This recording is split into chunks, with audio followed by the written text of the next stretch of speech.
Ya, yang mesti kita tahu bahwa kalau menurut penelitian kan zat-zat yang karsinogen itu yang harus dikurangin. Jadi contohnya rokok salah satunya karena bakar sesuatu yang dibakar-bakar seperti itu. Kalau bisa sih dikurangin. Kemudian daging olahan itu juga karsinogen juga. Sate Pak ya? Ya itu salah satunya sih. Katanya kalau kita makan 100 gram gitu sama seperti 50 batang rokok gitu. Serius Pak? Seperti kurang lebih seperti itu karsinogennya.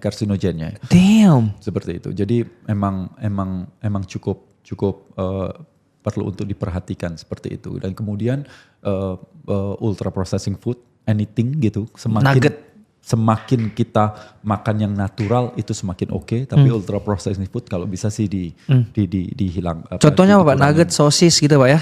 Ya sosis, nugget, terus kaleng-kalengan, proses-proses yang cukup, kalau makanan tuh bisa sampai awet begitu lama di dalam kaleng-kaleng seperti itu, pasti ada zat-zat yang dimana untuk membuatnya dia awet gitu, itu harus dikurangin. Kemudian coba untuk makan makanan yang sebaliknya, yaitu yang fresh, banyakin serat gitu, yang antioksidannya banyak, kemudian dia punya mikronutrients yang bagus, dan banyak zat-zat yang boleh dibilang menghindarin seperti itu.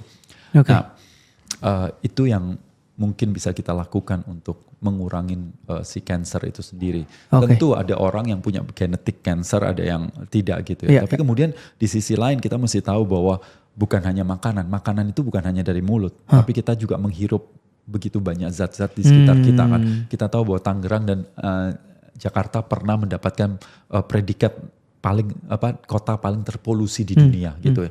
Kita nggak usah ngomong kendaraannya aja, tapi begitu banyak orang bakar sampah, begitu banyak zat-zat kimia yang ditempelkan di kanan sini di mobil dan sebagainya, di mana kita hirup tanpa kita sadarin. Jadi itu juga perlu untuk menjadi prioritas kita. Terus gimana Pak kita tinggal di Jakarta?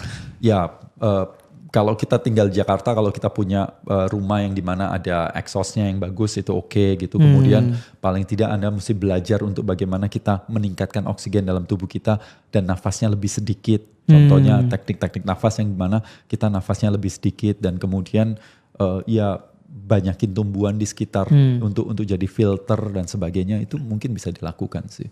Oke, Pak, saya mau lanjut ke pertanyaan terakhir saya, itu tentang tidur. Karena tadi kita bahas tidur salah satu caranya Brian Johnson untuk awet muda ya Pak. Dan saya baru baca sebuah artikel yang mengatakan ketika seseorang bangun tidur karena alarm, itu bisa meningkatkan potensi dia untuk terkena serangan jantung Pak. Yeah. Karena katanya kita lagi ada tidur, tiba-tiba bunyi alarm, tereng.